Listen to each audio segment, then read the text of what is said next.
So hello students, आज हम discuss करेंगे केवीएल और केसीएल्स और इनके रिगार्डिंग हम न्यूमेरिकल्स भी करेंगे और थ्योरी के डाउट को सारा डिस्कस करेंगे।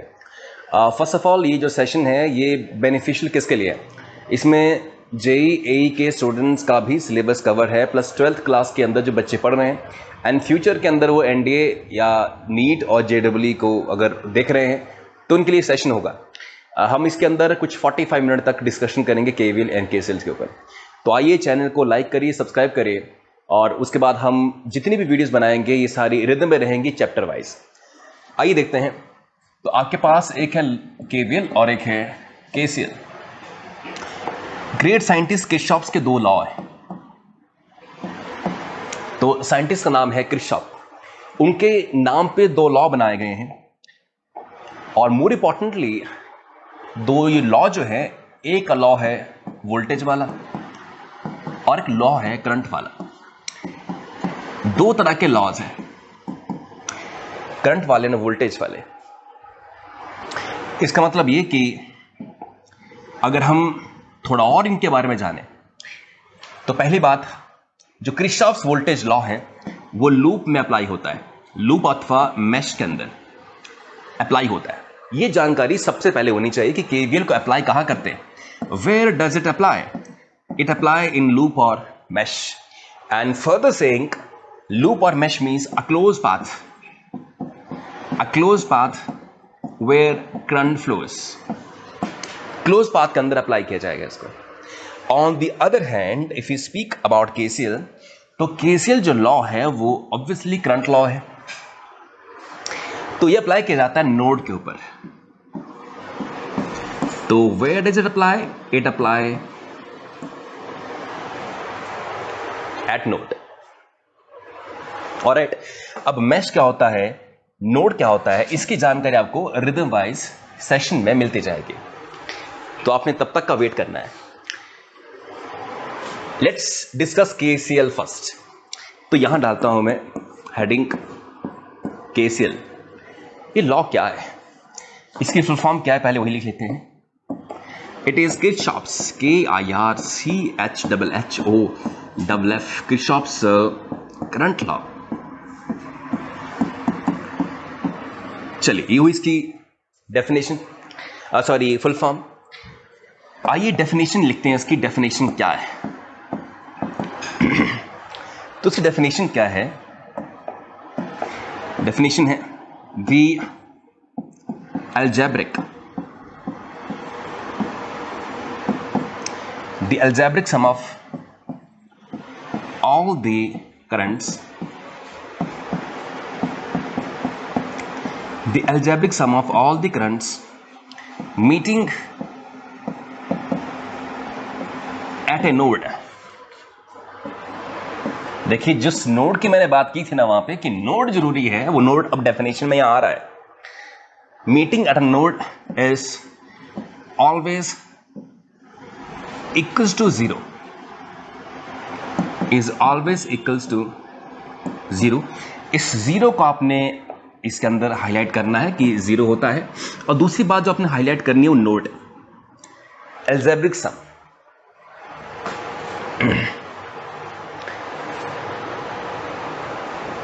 Algebraic sum of all the currents, ये केसीएल कहता है।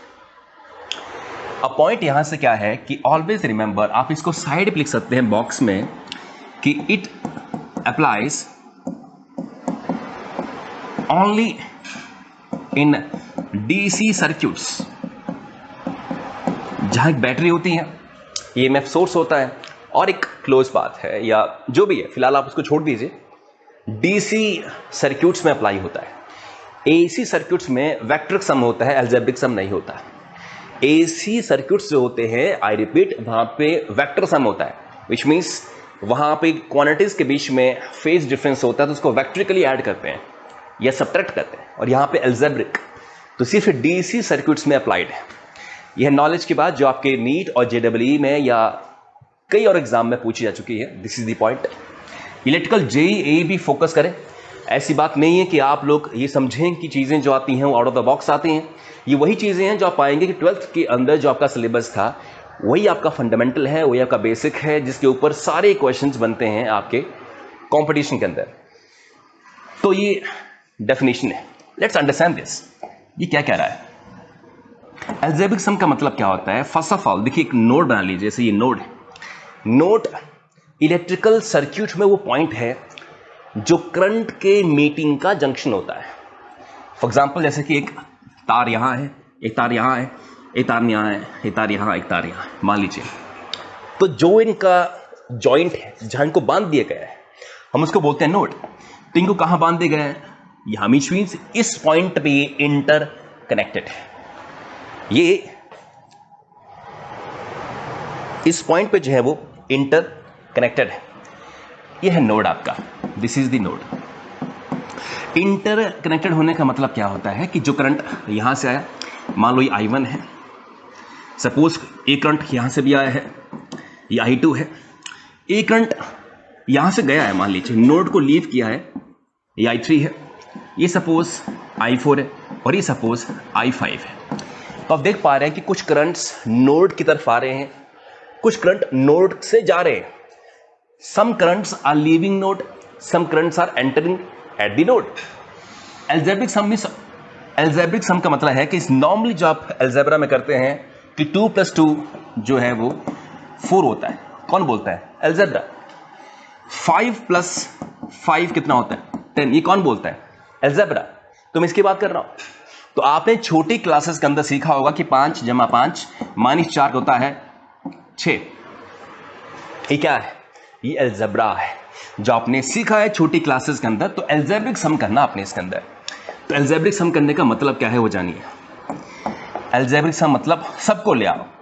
जैसे ये I1 है प्लस I2 है प्लस I3 है प्लस I4 है प्लस I5 है, इनको जोड़ दिया तो इनका जो एडिशन होगा वो होगा ऑलवेज 0, विच मीन्स एक बात आप यहां से जान जाइए, इनका जो एडिशन है वो हमेशा 0 होगा। अब आप बोलेंगे ये कैसी बात आप कर रहे हैं कि किसी चीज को आप ऐड करें वो 0 कैसे बन सकती है। फॉर एग्जाम्पल अगर मैं 2 + 2 करूं तो वो 0 कैसे बनेगा, वो तो 4 बनेगा। 5 + 5 + 4 जो है वो कितना बनेगा, 14। 0 कैसे बनेगा। जब किसी चीज को प्लस फिर माइनस किया जाए, जब तक माइनस नहीं करोगे तब तक 0 बन कैसे सकता है। पॉइंट है कि नहीं है, पॉइंट जानिए आप कि यहां पे जो क्वांटिटीज हैं उनकी डायरेक्शन इंपॉर्टेंट है। यहां आपको डायरेक्शन जानना है, तो डायरेक्शन इंपॉर्टेंट चीज है। विच मीन्स इस डेफिनेशन के बाद एक और बात जो लिखना चाहता हूं मैं कि incoming currents are taken positive. Incoming currents are taken positive, whereas outgoing currents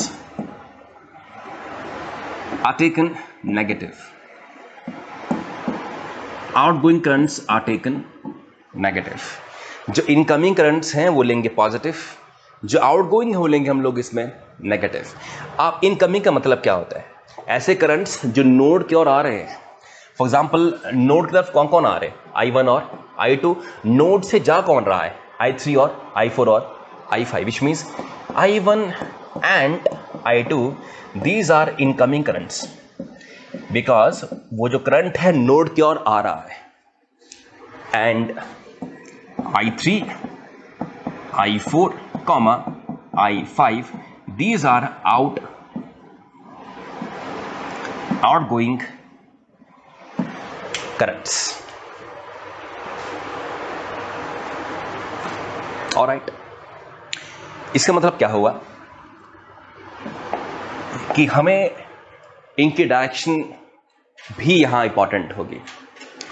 for example जैसे I1 है पॉजिटिव, I2 क्या है पॉजिटिव, तो I3 क्या होगा नेगेटिव, I4 क्या होगा नेगेटिव, I5 क्या होगा, because these I3, I4 and 5 were outgoing currents.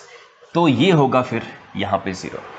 तो ये एक मिसनोमा है कि सम करोगे तो 0 बन जाएगा। भाई सम करोगे तो 0 1 कैसे जाएगा, ये इंपॉर्टेंट सवाल था।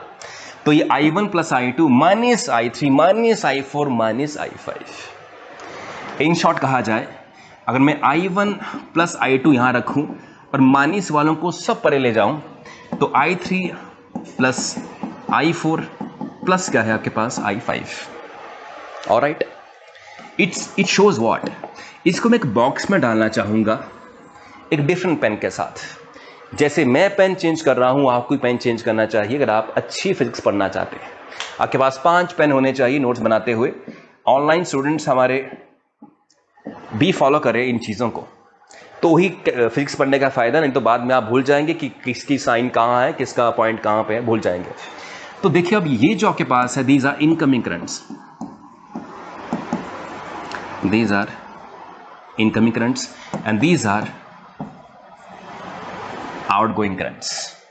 इसका मतलब ये है कि जो केसीएल कहता है कि किसी नोड पे जो इनकमिंग करंट है वो किसके बराबर होगा, आउटगोइंग करंट पे।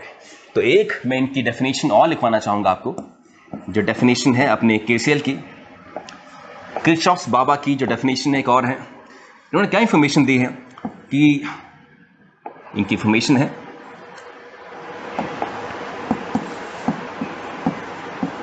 incoming currents, sum of incoming currents is always equals to, will always equal to sum of outgoing currents, sum of outgoing currents। this is a very reliable information कि जो current आएगा node पे वो उतना current node से जाएगा। Sum of all the incoming currents is always equal to sum of the outgoing currents। All right, let's exemplify it। Let's take one example। ये जो सवाल हमारे पास है, this was ये JEE 2005 का पूछा हुआ सवाल है, और ये क्वेश्चन नीट और JEE में भी कई बार रिपीट हुए हैं। फॉर एग्जाम्पल ऐसे दिखाया गया,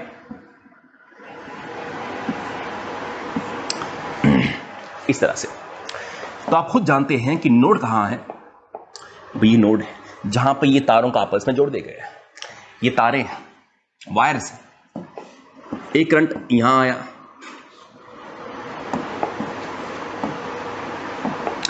एक करंट यहां आया और 2 यहां से बाहर निकल गए। तो क्लियरली मालूम चलता है कि ये वायर में और ये वायर में करंट नोड से बाहर निकला है, पर इस वायर में और इस वायर से नोड करंट जो नोड में जो करंट है नोड की ओर आया है। नाउ द पॉइंट इज, ये 2 एम्पेयर है, ये 5 एम्पेयर है, ये 3 एम्पेयर है, और आपसे कहा गया है व्हाट इज दिस करंट। अब ये तो बहुत ही इजी सवाल है। ये कोई बोलेगा ये क्या सवाल है, बहुत इजी। इजी क्यों? क्योंकि हम जानते हैं कि केसीएल क्या बोलता है, वो कहता है कि sum of incoming currents is equal to sum of outgoing currents. Incoming currents कौन कौन से हैं, 2 और 5, तो इनको जोड़ दो आपस में, ये इनकमिंग करंट्स हैं। जो नोड पे आ रहे हैं equal to sum of outgoing currents. Outgoing क्या है, एक 3 है, दूसरा क्या है, आई है जो अननोन है। These 2 were outgoing currents, these 2 are incoming currents. 5 और 2 7 हो गए, 3 प्लस आए, 3 को उस तरफ ले जाएंगे नेगेटिव बन जाएगा, इतना मैथ्स तो आपको आता होगा। 7 - 3 = 2 I and I is equal to 4 ampere. तो इस वैल्यू इज 4 एम्पेयर। कुछ भी नहीं है, बहुत ही इजी सवाल है, बहुत ही इजी सवाल, ये आप जान जाइए। क्योंकि जब आप केवीएल और केसीएल के न्यूमेरिकल्स करेंगे तो उसमें एक सर्क्यूट होगा, तो सर्क्यूट के अंदर फिर निकालना थोड़ा चैलेंजिंग है, बट क्लैरिटी यहां से आना जरूरी है। पहले एक काम करते हैं, अब हम अगले पेज को निकलते हैं। एक और इंफॉर्मेशन एडिशनल हमारे पास है कि करंट सोर्स होता क्या है। तो सोर्स आप जानते हैं वो चीज जहां से कोई चीज निकलती है, सोर्स वही है। सोर्स मीन्स एक ऐसा पॉइंट जहां से कोई चीज निकल रही है, दैट इज सोर्स। वो चीज क्या है यहां पे, वो तो करंट है। तो करंट जहां से निकले वो सोर्स होगा। हम करंट सोर्स को दिखाते कैसे हैं, इस तरह से अंडरस्टैंड कीजिएगा। ये करंट सोर्स है, जिसकी वैल्यू मान लो I। तो करंट सोर्स एक ऐसा सोर्स है जो करंट की वैल्यू को फिक्स रखता है, अंडरस्टैंड कीजिएगा। तो means current source it is the source, it is the power source, it is a power source which supplies continuous current. It is the source which supplies continuous current. Continuous मतलब क्या होता है कि अगर आपके पास मान लो ये करंट सोर्स है और उसकी वैल्यू 3 एम्पेयर है, तो जो मर्जी हो जाए वहां पे ये करंट हमेशा 3 एम्पेयर ही रहेगा। That is the point. जो मर्जी हो जाए यहां से सिर्फ 3 एम्पेयर ही निकलेगा। That is for current source. हमारे घर की बात की जाए तो हमारे घर में भी तो जो हमारा घर है वहां भी तो इलेक्ट्रिसिटी या पावर सोर्स है। तो वहां करंट सोर्स है कि वोल्टेज सोर्स है? सवाल अब ये है कि हमारे घरों में जो बिजली आती है वो फिक्स करंट पे आती है या फिर फिक्स वोल्टेज पे आती है? ये बड़ा सवाल हमारे सामने होगा बिगिनिंग के अंदर। ये क्लैरिटी होनी चाहिए।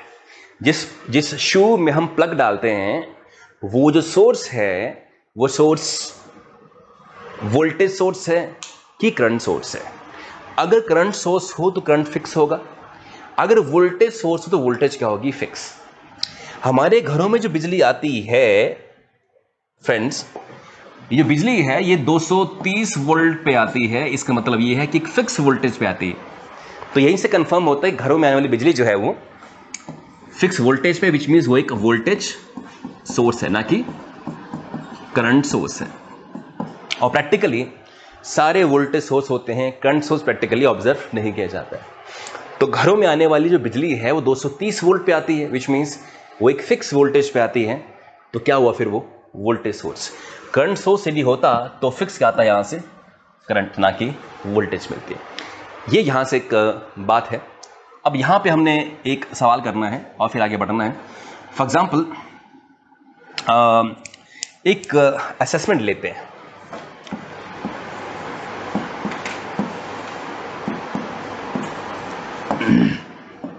भाई एस्पिरेंट्स, ये सवाल है आपके नीट 2000 आई थिंक, जहां तक मैंने इसको याद किया है ये 9 का है, 2010 का है।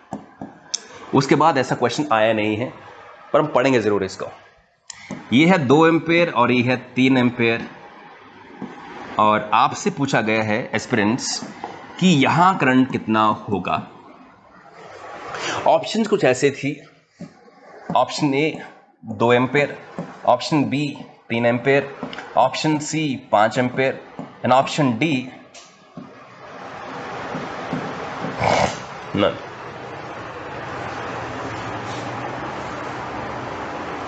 तो इसका आंसर क्या होगा? कई लोग बोलते हैं जी 3 और 2 5 हो गए, मीन्स ये आंसर सही है, मगर आप गलत हैं। क्योंकि रीजन क्या है कि आप देखिए जहां भी व्हाट इज नोड? नोड एक ऐसा पॉइंट है जहां पे वेयर वी कनेक्ट टू और मोर इलेक्ट्रिकल एलिमेंट्स। अब वो इलेक्ट्रिकल एलिमेंट्स रजिस्टर भी हो सकते हैं, इंडक्टर हो सकता है, कैपेसिटर, वोल्टेज सोर्स और वेदर करंट सोर्स। तो हमने, आप देख पा रहे हैं, हमने यहां पे इन दोनों को जोड़ दिया आपस में। ये दोनों सेपरेट करंट सोर्स थे, उनको हमने उठाया, बीच में जोड़ दिया इस पॉइंट पे। तो ये यहां पे क्या है? Node aspirants. अब आपसे पूछूं कि इस नोड पे इनकमिंग करंट क्या है? आप बोलेंगे यार 3 एम्पियर करंट की डायरेक्शन तो ऊपर की साइड है। ये जो एरो लगी है this shows the direction of current, right? This shows direction of current, कि करंट किस दिशा में जा रहा है। इसका मतलब 3 एम्पेयर का करंट नोड की ओर आ रहा है और 2 एम्पेयर का जो करंट सोर्स उसकी दिशा ऊपर की ओर, विच मींस 2 एम्पेयर करंट यहां से निकल रहा है। It is not possible. KCL कहता है किसी नोड के ऊपर the incoming current equal to, ये तो ऐसा हुआ नहीं, ये तो ऐसा हुआ ही नहीं, which means this is not there. That is why it violates the KCL law, मैंने इस सर्किट ने केसीएल लॉ को फॉलो नहीं किया, दैट इज वाई यहां करंट जो होगा वो जीरो होगा, क्योंकि सर्किट क्या है, रॉन्ग। जो सर्किट केसीएल को फॉलो नहीं करेगा, केवीएल को फॉलो नहीं करेगा, वो रॉन्ग सर्किट होगा। तो इसमें कोई भी करंट नहीं बहेगा, ये सर्किट ही रॉन्ग है, which means none of this is the right answer. तो इसकी एक्सप्लेनेशन क्या है, तो एक्सप्लेनेशन इसकी ये है कि this is wrong circuit, this is the wrong circuit because it is not following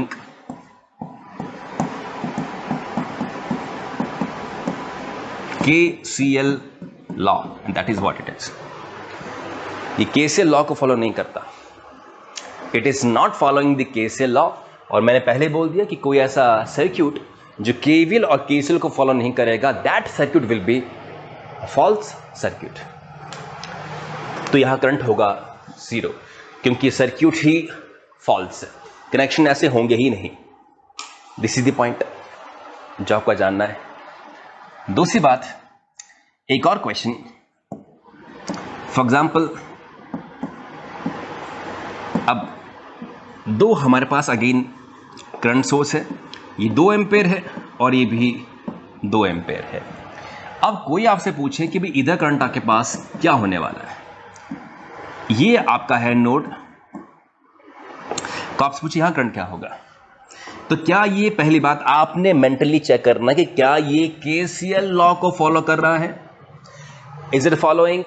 भाई इस केस में देखिए एरो, देखिए 2 एम्पेयर यहां आ रहा है और उस ऊपर वाले करंट सोर्स का एरो क्या है, ऊपर का, विच मीन्स 2 एम्पेयर यहां से जा रहा है, which means incoming current is also two outgoing is also two the KCL is followed here.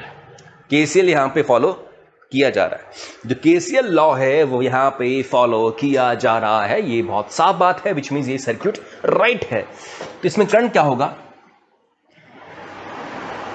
2 और 2 4 हो जाएंगे, नहीं, सीरीज के अंदर अंडरस्टैंड कीजिएगा, सीरीज में करंट रहता है हमेशा क्या, सेम। सीरीज में करंट सेम होता है, और सीरीज क्या है, पैरेलल सर्किट क्या है। अगर आप 12th के स्टूडेंट हैं तो आपको इसकी जानकारी 3rd चैप्टर के स्टार्टिंग में टीचर ने दे दी होगी कि सीरीज सर्किट क्या है और पैरेलल सर्किट क्या है।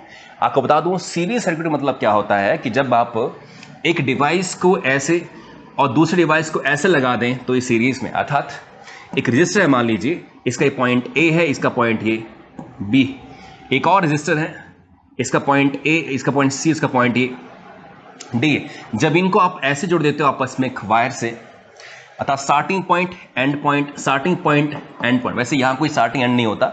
रजिस्टर एक बायलेटरल डिवाइस है, अब इसमें क्या चीजें हैं ये बाद में देखेंगे आप, पर ये सीरीज में, क्योंकि जो करंट यहां से गया, रास्ता एक सेम ही है।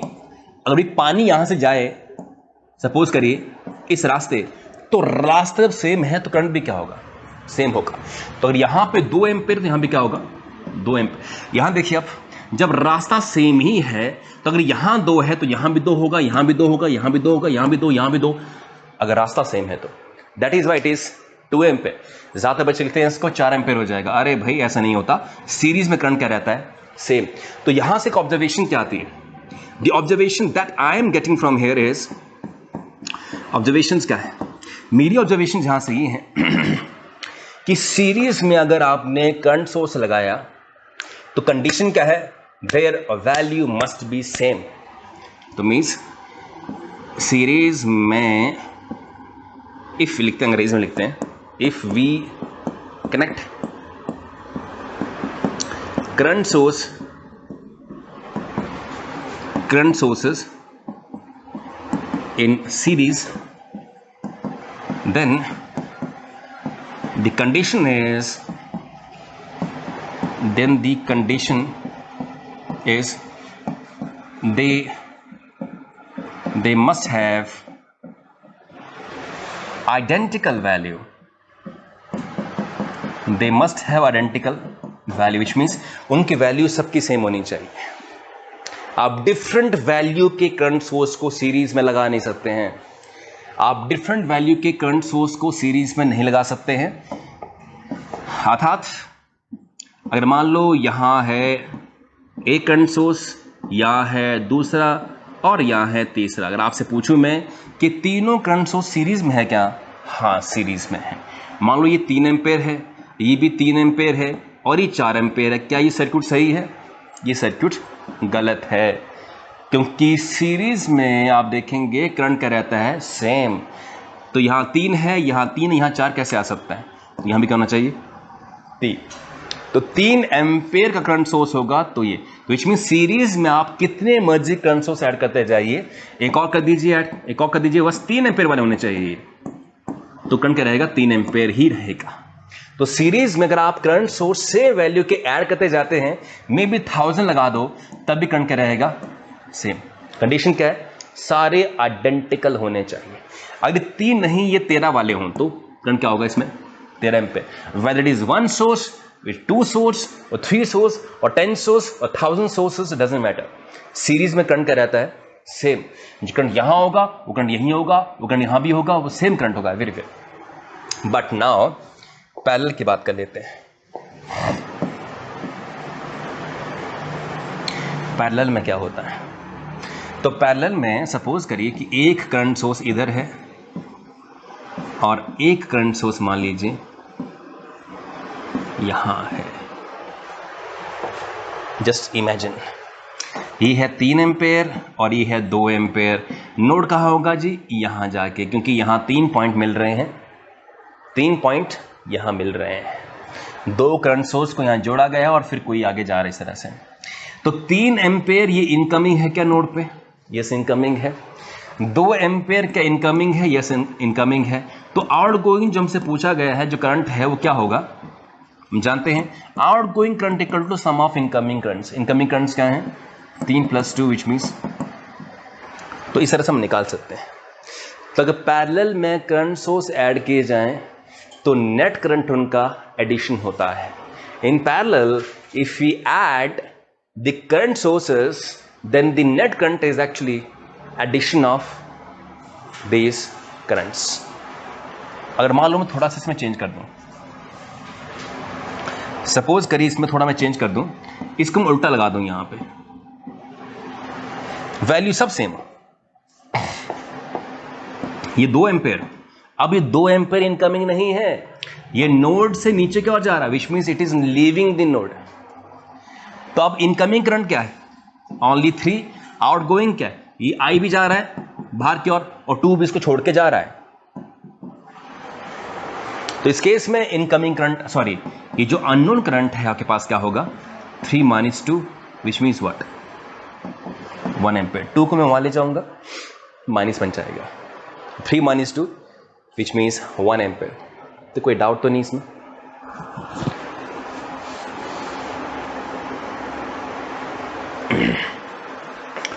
Now let's move forward.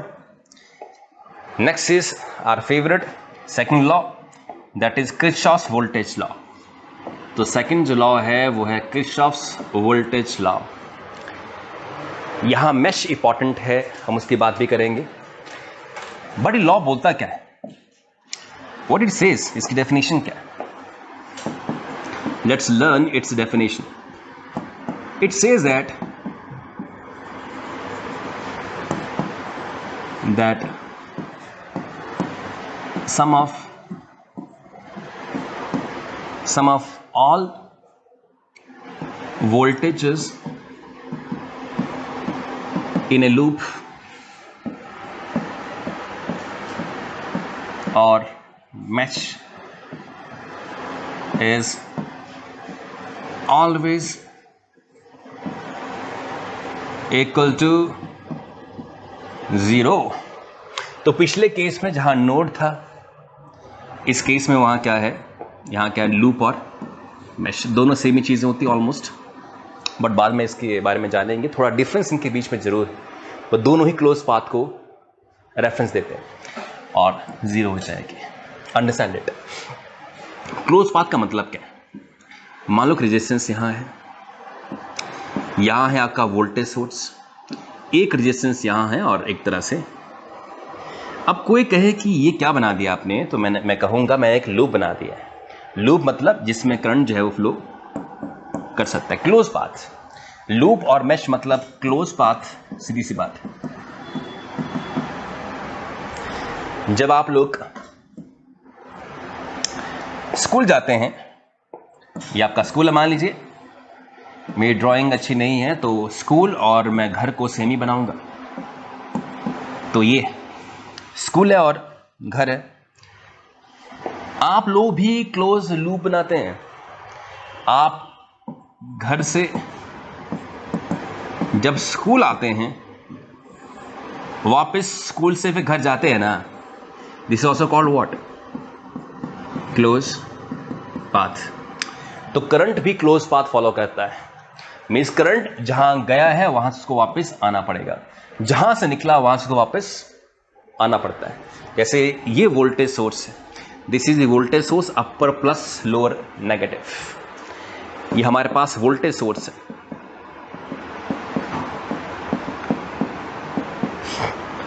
ये वोल्टेज सोर्स है।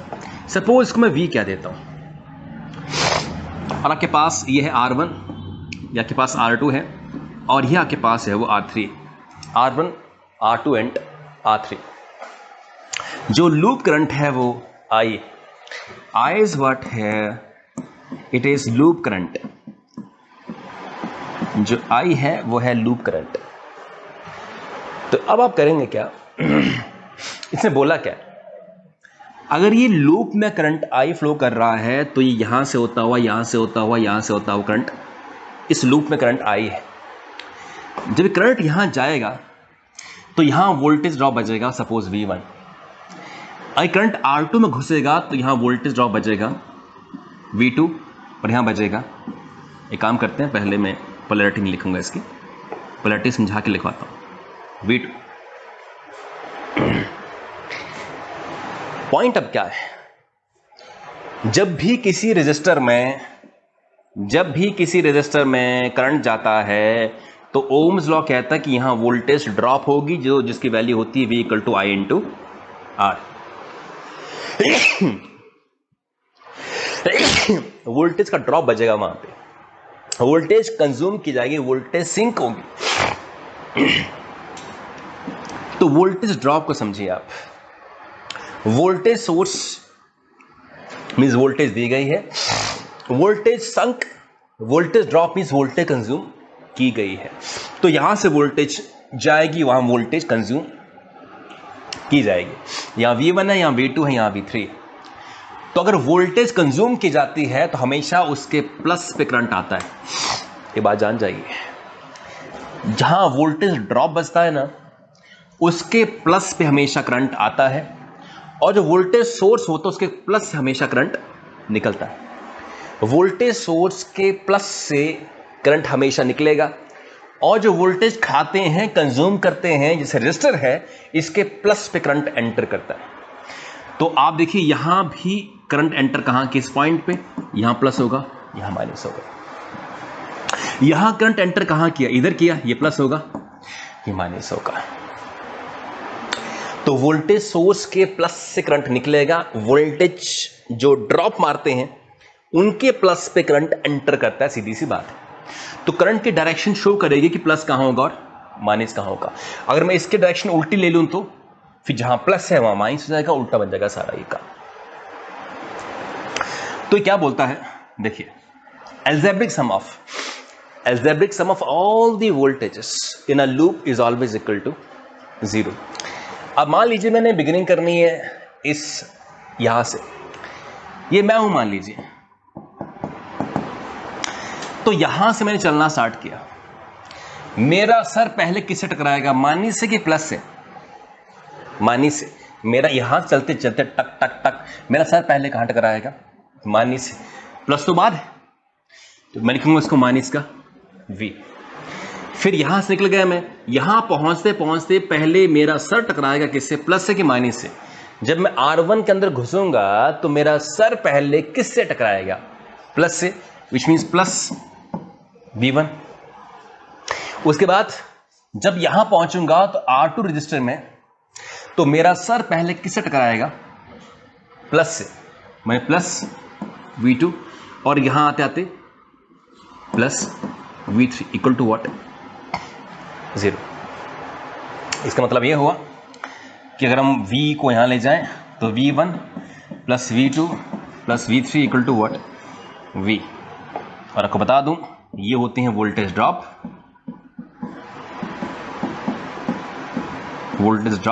और ये होता है वोल्टेज सोर्स।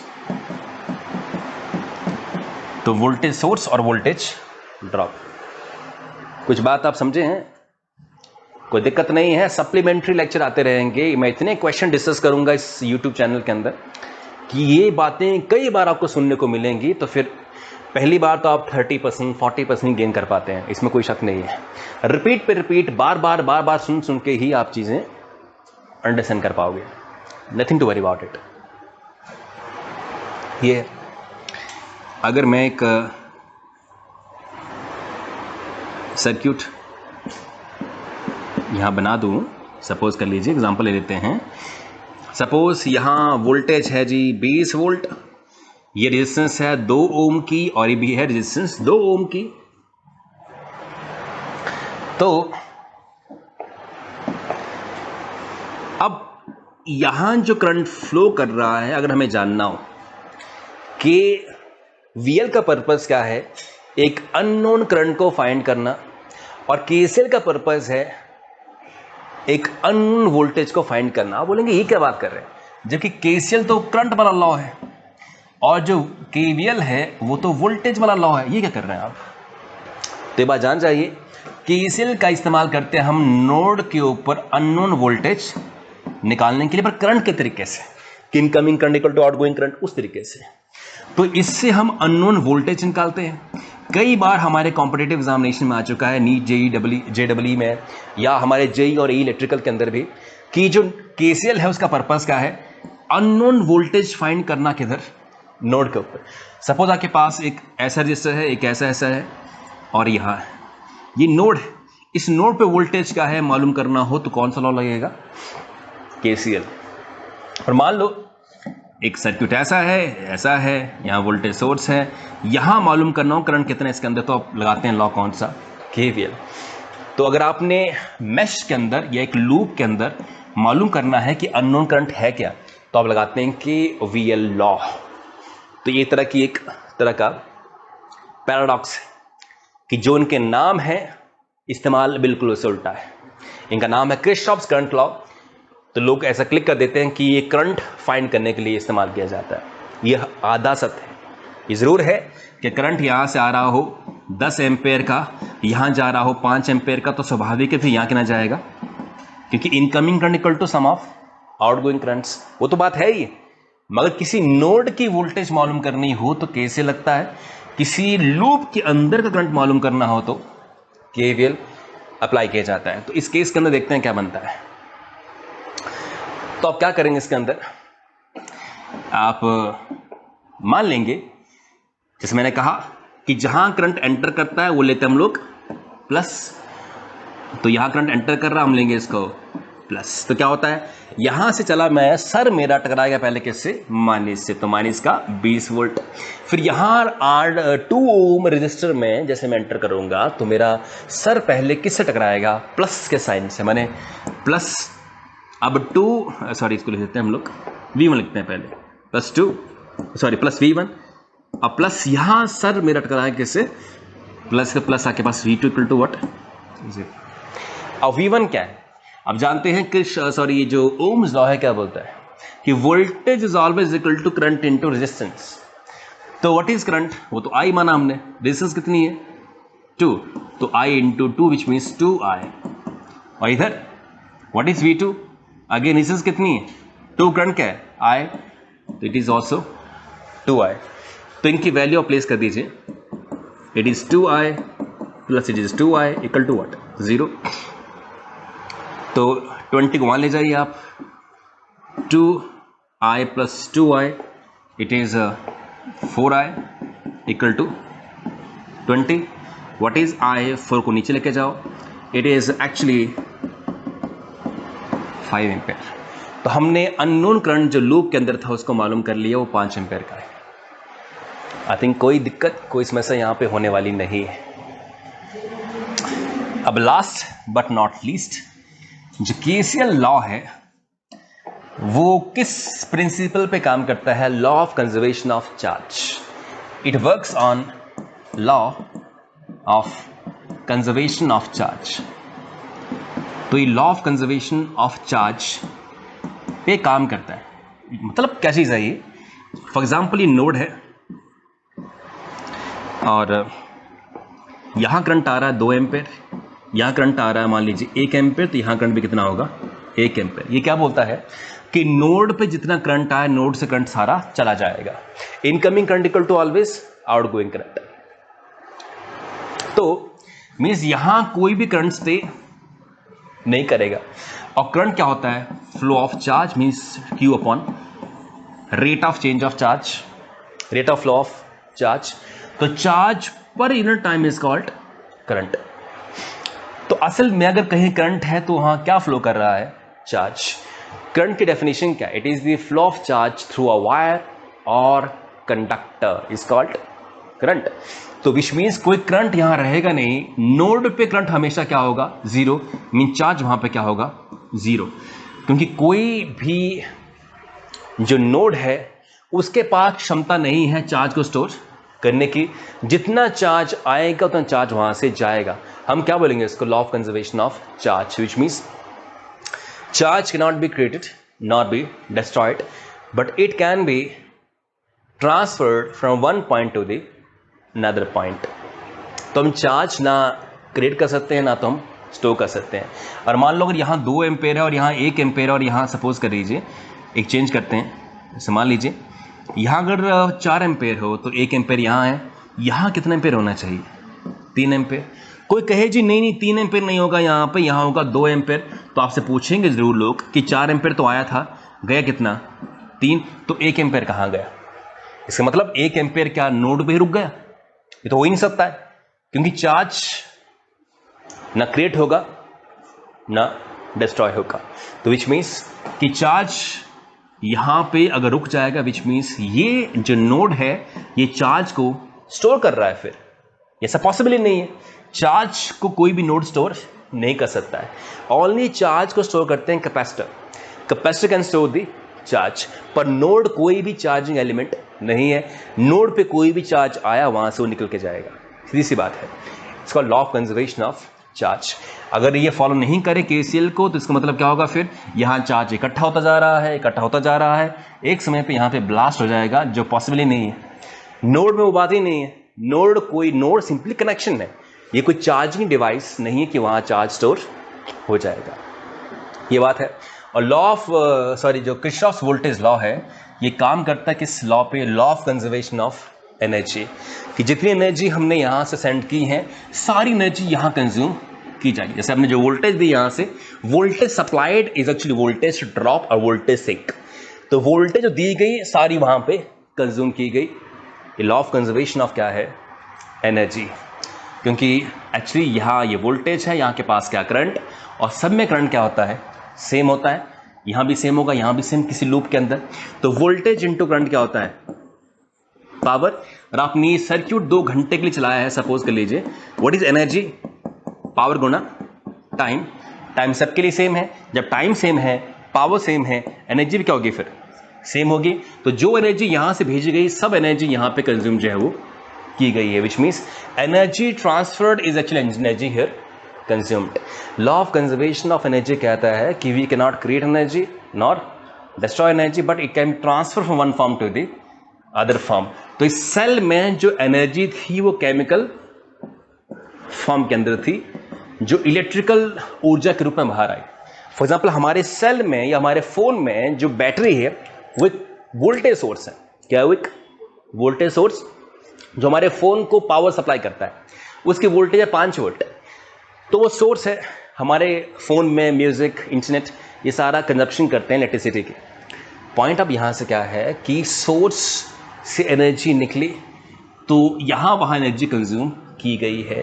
यहां एनर्जी कौन सी फॉर्म के अंदर होती है? सेल में केमिकल फॉर्म के अंदर, जो फिर केमिकल से इलेक्ट्रिकल में चेंज होती है. ये इलेक्ट्रिकल एनर्जी कहां गई? रजिस्टर में. रजिस्टर में जब भी इलेक्ट्रिकल एनर्जी जाती है मींस जब भी इसमें करंट फ्लो करता है तो ये कौन सी एनर्जी निकालती है? यहां से हीट निकालती है. जैसे हमारे गीजर, हीटर, रॉड ये सारे क्या हैं? सब रजिस्टर हैं. इलेक्ट्रिकल सर्किट्स में कहीं भी हीट पैदा हो तो मीन्स ये कौन सा एलिमेंट है, ये रेजिस्टर है। इट शोज दैट कि resistor is the device which is used to control the current because it oppose the current. जहां भी ऑपोजिशन होगी क्या निकलेगी वहां से, I am opposing this against this palm, it is producing heat. तो whenever there is opposition there will be heat. और आप किसी व्यक्ति को अपोज करना चाहते हैं तो आपसे कैसे अपोज होगा, पर आपके दिमाग में हीट माने जेलसी, स्ट्रेस, डिप्रेशन जरूर आएगा। So if we ever want to oppose somebody from progressing और anywhere any time we get heat which means what, stress और डिप्रेशन। तो पॉइंट इज दैट कि जो भी जिसको अपोज करने की कोशिश करेगा वो क्या प्रोड्यूस करता है, हीट। तो रेजिस्टर अपोज करता है किसको, करंट को, तो क्या निकलती है वहां से, फिर हीट निकलती है।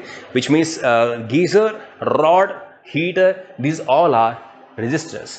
तो टेक्निकली ऑब्जर्व किया जाए केमिकल एनर्जी किससे निकली, सेल से, वो किस में कन्वर्ट हुई, इलेक्ट्रिकल में। इलेक्ट्रिकल एनर्जी कहाँ गई, रेजिस्टर में, उसने उसको किस में कन्वर्ट किया, हीट में। तो बेसिकली यहाँ पे law of conservation of energy follow किया जा रहा है कि energy can not be created not be destroyed, it can be change from one form to the other form. और केमिकल से कहाँ शिफ्ट हुई है, हीट एनर्जी के अंदर। और यहाँ बल्ब होता तो वो लाइट की फॉर्म में चेंज होती है। ऑलराइट, ये बात यहाँ से। तो हमने केवीएल और केसीएल को आपस में डिस्कस किया। अब यहाँ पे एक एग्जाम्पल ले लेते हैं। फॉर एग्जाम्पल जैसे ये एक वोल्टेज सोर्स है, ये एक वोल्टेज सोर्स है, plus minus V1 plus minus V2। आपको यहाँ पे नेट वोल्टेज बतानी है कि नेट वोल्टेज क्या होगी। तो कैसे बताएंगे, ये दोनों हैं सीरीज में। पहली बात आप बोलेंगे सीरीज में क्यों है, क्योंकि जो करंट यहां से जाएगा रास्ता एक ही है ना, वो करंट यहां पहुंचेगा, तो ये सीरीज में। दूसरी बात, ये सीरीज एडिशन के अंदर they are in series addition. इसका मतलब ये है कि एडिशन मतलब क्या होता है कि V1 प्लस क्या हो जाएगा V2। क्यों, मान लो मैं यहां से चला तो सर मेरा पहले किससे टकराएगा, माइनस से। तो माइनस फिर क्या आया, प्लस आया, प्लस के बाद आगे क्या आया, माइनस, विच मीन साइन क्या हुआ, चेंज। अगर साइन चेंज हो जाए तो क्या होता है, फिर इनका एडिशन होता है। साइन चेंज होने पे क्या होता है, addition, which means this is V, यहाँ पे क्या पहुंचेगी वोल्टेज, प्लस और माइनस V1 प्लस V2, क्योंकि V1 का ऊपर क्या है प्लस, V2 का क्या नीचे माइनस, तो प्लस माइनस नेट क्या होगा V1 प्लस V2। अगर ये 3 वोल्ट हो और ये 5 वोल्ट हो तो आपके पास क्या बनेगी, 8 वोल्ट, ये होगा, yes it will be 8 volt. Example लेते हैं,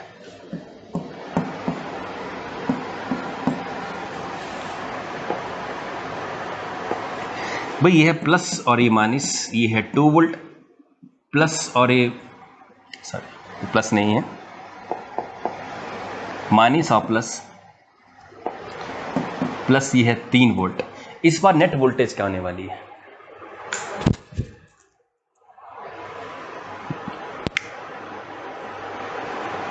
इस बार जो नेट वोल्टेज होगी वो कितनी होगी, देखिए प्लस फिर आगे क्या है माइनस। अब आप यहां से आगे जा रहे हैं तो माइनस ही क्या हो रहा है, repeat, which mean they are in series but in opposition. तो यहां बनेगा 2, आगे क्या है ये, विच मीन्स व्हाट, -1 वोल्ट। एक और एग्जांपल लेते हैं,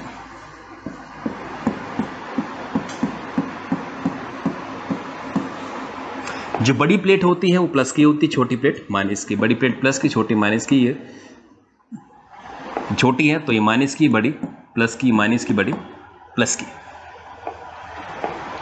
ये 4 वोल्ट, 3 वोल्ट, ये सॉरी ये 3 वोल्ट, ये 4 वोल्ट, ये 5 वोल्ट और ये 6 वोल्ट। नेट वोल्टेज क्या होगी, यहां चेक करिए। आप यहां से चलते गए, पहला सर आपका किससे टकराएगा, प्लस से, और वोल्टेज क्या है ये 3 है। फिर गए आगे, यहां आपका सर पहले किससे टकराएगा, तो प्लस क्या है 4। फिर आगे गए तो पहले सर आपका किस से टकराएगा, प्लस से कि माइनस से? माइनस से, तो -5। यहाँ पहुँचे पहले सर किस से टकराएगा, माइनस से, विच मीन्स -6। तो टोटल वोल्टेज आएगी 7 - 11 विच मीन्स व्हाट, माइनस के 4 वोल्ट। डन है जी, कुछ क्लैरिटी आ रही है यहाँ से? थोड़ा फास्ट मैं ज़रूर हूँ बट ऑब्जेक्टिव हमारा साफ है। कोई डाउट होगी कमेंट सेक्शन में कमेंट करना आप लोग, आपकी डाउट को सॉल्व किया जाएगा सेपरेट वीडियो के अंदर, जो शॉर्ट वीडियोस हम पब्लिश करेंगे यूट्यूब के अंदर और फेसबुक के अंदर। आप जानते हैं एक फुल लेंथ वीडियोस होती हैं और एक होती हैं शॉर्ट्स। वो शॉर्ट्स 1 मिनट की होगी और 1 मिनट के अंदर फिर आपकी डाउट को हम शॉर्ट्स के जरिए बता देंगे कि किसी टॉपिक में कहीं डाउट थी तो हम उसको सेपरेटली बता देंगे। 100 सेकंड्स वाली जो वीडियो होती है या 50 सेकंड जो भी है या 1 मिनट जो भी है। तो खैर ये बात यहाँ से है। अब मैं चाहता हूँ कुछ मैं क्वेश्चंस पिक करो और देखते हैं कि आपकी प्रिपरेशन किस लेवल तक आ चुकी है। Let's bring some questions.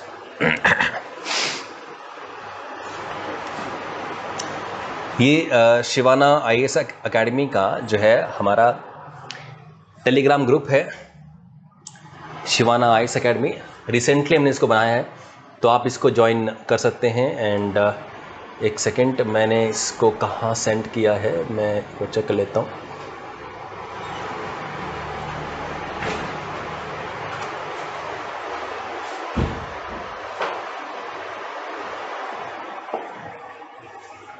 हाँ ये, let's discuss some questions which are seriously very important. भाई ये फर्स्ट क्वेश्चन क्या है? कई बच्चे बोलेंगे कि ये चीज़ तो पढ़ी नहीं, तो पढ़नी पड़ेंगी, कंपटीशन ज़्यादा है। Kirchhoff's voltage law are not applicable to circuits with distributed parameter, lumped parameter, passive elements, non linear resistances. तो जो किरचॉफ्स वोल्टेज लॉ है वो हम कहाँ अप्लाई नहीं करते हैं। अब सवाल है कि डिस्ट्रीब्यूटेड जो पैरामीटर्स हैं उनका मतलब क्या? तो डिस्ट्रीब्यूटेड मीन्स एक तरह से ट्रांसमिशन लाइन। जो ट्रांसमिशन लाइन होती है तो ट्रांसमिशन लाइन की रेजिस्टेंस, इंडक्टेंस और कैपेसिटेंस एक तरह से अननोन होती है और समझेंगे इनको आगे नेक्स्ट सेशन के अंदर। एक कंडक्टर जो होता है आप जानते हैं उसकी अपनी एक रेजिस्टेंस भी होती है और उसकी अपनी एक इंडक्टेंस भी होती है, however small it is. Inductance भी होती है, कैपेसिटेंस भी होती है और रेजिस्टेंस भी होती है। दो कंडक्टर के बीच में अगर एयर है या इंसुलेटिंग मटेरियल है तो उनके बीच में कैपेसिटेंस भी होगी। अब ये हमें दिखते नहीं हैं मगर ये उसके अंदर होते हैं प्रॉपर्टीज के रूप में। तो दीज आर कॉल्ड डिस्ट्रीब्यूटेड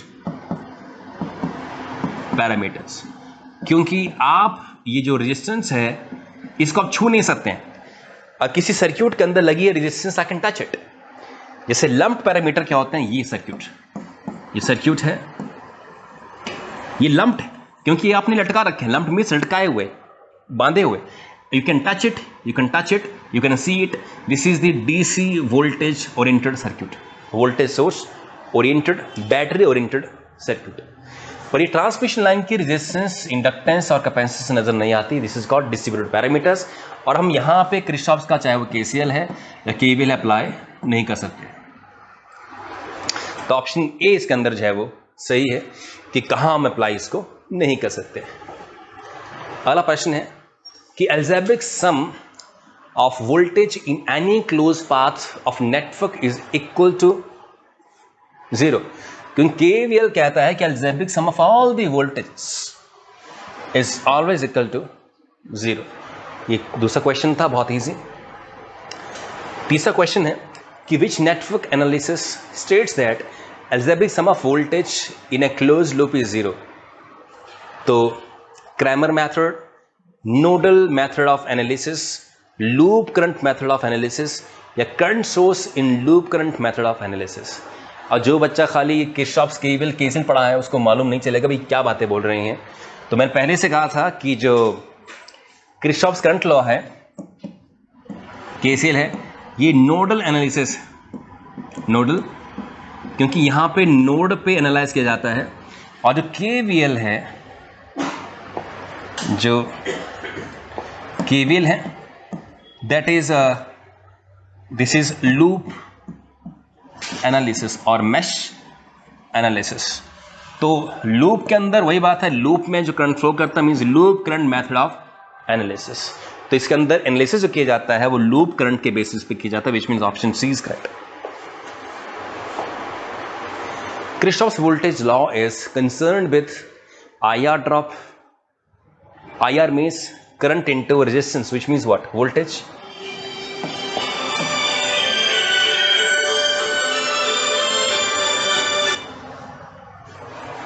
तो Kirchhoff's voltage law is concerned with IR means I into R, आप जानते हैं it is voltage। तो क्या वोल्टेज ड्रॉप को एनालाइज करता है? क्या वोल्टेज ड्रॉप के साथ कंसर्न है वो, या बैटरी EMF, मतलब बैटरी की जो EMF होती है विच इज वोल्टेज सोर्स, क्या ये उसको एनालाइज करता है? जंक्शन वोल्टेज को एनालाइज करता है। जंक्शन वोल्टेज मीन जैसे जो आपके पास ही नोड है, जंक्शन है, इसकी वोल्टेज को मालूम करता है। भाई जंक्शन की वोल्टेज तो कौन मालूम करता है? Kirchhoff's current law. ये बात तो गलत है। आप एनालाइज कीजिए, जब भी आपसे बात की जाती है किरचॉफ्स वोल्टेज लॉ की, तो वहाँ पे एक वोल्टेज सोर्स होता है which is called EMF source, और बाकी क्या होते हैं? Voltage drop, I into R, I1 into R1, I into R1, इसको मिटा रहा हूँ यहाँ से, I into R1, I into, और I क्या यहाँ पे लूप का करंट है।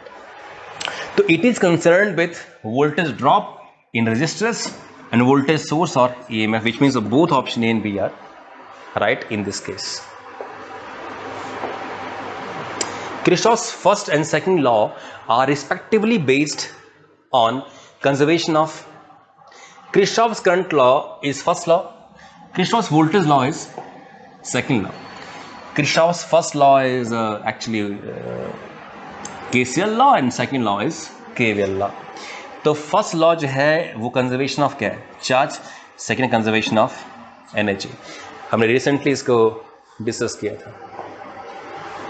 According to Kirchhoff's voltage law, algebraic sum of all IR drops and EMF in any closed loop of a network is always 0. According to KCL, as applied to a junction in a network of conductors, total sum of currents meeting at a junction is 0. No current can leave the junction without some current entering it. Net current flow at the junction is positive. Algebraic sum of the currents meeting at a junction is 0. पहला sum of currents meeting at a junction is 0. Second है no currents can leave the junction without some current entering it. Net current flow at a junction is always positive, and algebraic sum of the current meeting at a junction is 0. Junction means what? Node. Junction होता है node. algebraic sum of currents meeting at a junction is 0, ये बात तो सही है। total sum of current meeting at a junction is 0, ये बात भी सही है। no current can leave the junction without some current entering it, मैंने कोई भी नोड से करंट निकल नहीं सकता जब तक इस पे करंट कोई आ ना जाए, ये बातें भी सही हैं। आई थिंक यहाँ पे लिखना होना चाहिए था भी कौन सी स्टेटमेंट इसके बारे में सही है कि as applied to the junction in a network. तो ये मुझे थोड़ा सा इसमें डाउटफुल लगा। इसमें ये बात भी सही है, ये भी सही है, ये भी सही है कि net current flow at a junction is positive. ये गलत है कि नेट करंट हमेशा क्या होता है? 0।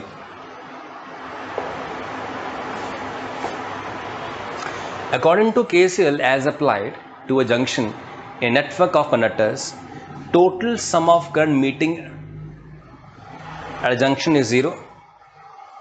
अच्छा तो कर लिया ना मैं। Kirchhoff's current law at a junction deals with conservation of energy, conservation of moment, conservation of angular momentum, conservation of charge. Conservation of charge ये KCL। Kirchhoff's law is applicable to passive networks only, AC networks only, DC networks only, both AC and DC networks only. Beginning में कहा गया था DC networks only. तो चलिए आज ये 1 घंटे का हमारा सेशन था और अगले सेशन के अंदर हम पार्ट 2 के अंदर KCL एंड KVL पार्ट 2 के अंदर पढ़ेंगे सिर्फ न्यूमेरिकल्स, क्योंकि अब अगर न्यूमेरिकल्स में स्टार्ट करूंगा तो लगभग मुझे तकरीबन 1 घंटा और 30 मिनट और चाहिए आपको न्यूमेरिकल्स की क्लैरिटी देने के लिए। तो क्यों ना हम सेकंड पार्ट में इसको करें। तो फर्स्ट पार्ट था about clarification about the understanding of KCL and KVL loss. कुछ हमने बेसिक न्यूमेरिकल्स भी की, हल्के फुल्के न्यूमेरिकल्स, मगर जो अच्छे न्यूमेरिकल्स हैं, फॉर एग्जांपल इस तरह के न्यूमेरिकल्स जैसे ये है, आपने डिटरमिन करने हैं I1, I2 और I3। जैसे I1 ये है, I2 यहाँ और I3, ये एक अच्छा क्वेश्चन है, अच्छे एग्जाम में आने वाला। आपने रेजिस्टेंस की अननोन वैल्यू यहाँ से निकालनी है, ये एक अच्छा क्वेश्चन है। ये क्वेश्चन थोड़ा टेढ़ा है, राड़ा क्वेश्चन है। आप देखेंगे इसमें यहाँ वोल्टेज क्या है और यहाँ वोल्टेज, मतलब इसके बीच के वोल्टेज मालूम करने हैं। टेढ़ा क्वेश्चन है, तो इनको अंडरस्टैंड करने के लिए, इस तरह क्वेश्चन को पढ़ने के लिए हमें कुछ 8-10 क्वेश्चन सिंपल करने पड़ेंगे, फिर हम यहाँ पहुँचेंगे तो बात बनेगी। तो आज का सेशन हमारा यहाँ ख़त्म होता है, अगले सेशन में मिलते हैं। चैनल को सब्सक्राइब करें, वीडियो शेयर भी करें और आपकी डाउट्स को आप कमेंट सेक्शन में कमेंट करके बताइए। शॉर्ट्स जो बनेंगी वो शॉर्ट्स आपकी डाउट पे ही डिपेंड होंगी सारी। Thank you very much.